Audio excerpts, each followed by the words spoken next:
ఒంగోలులో మంత్రి నారా లోకేష్ కు నిరసన సెగ తగిలింది. ఇటీవలే హత్యకు గురైన వీరయ్య చౌదరి కుటుంబానికి లోకేష్ పరామర్శించారు. అయితే లోకేష్ పరామర్శిస్తూ ఉండగానే గ్రామస్తులు ఆందోళనకు దిగారు.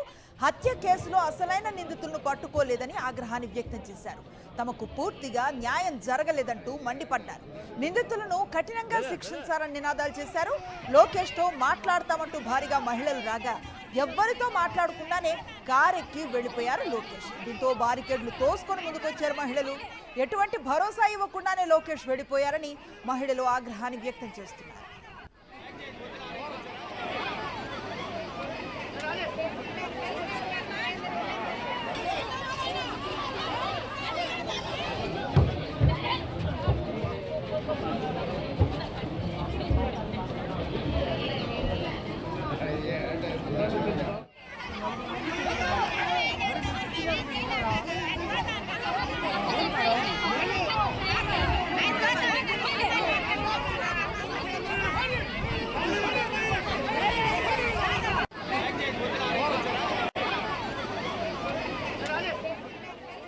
మంత్రి నారా లోకేష్ కు ఎదురైన నిరసన సెగ ఇది. ఇటీవలే హత్యకు గురైన వీరయ్య చౌదరి కుటుంబానికి లోకేష్ పరామర్శించడానికి వెళ్లారు.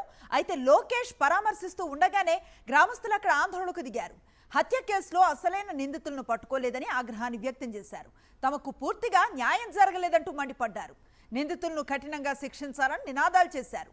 లోకేష్ తో మాట్లాడతామంటూ భారీగా మహిళలు రాగా ఎవరితో మాట్లాడకుండానే కారెక్కి వెళ్లిపోయారు లోకేష్. దీంతో బారికేడ్లు తోసుకొని ముందుకొచ్చారు మహిళలు. ఎటువంటి భరోసా ఇవ్వకుండానే లోకేష్ వెళ్లిపోయారని ఆగ్రహాన్ని వ్యక్తం చేస్తున్నారు.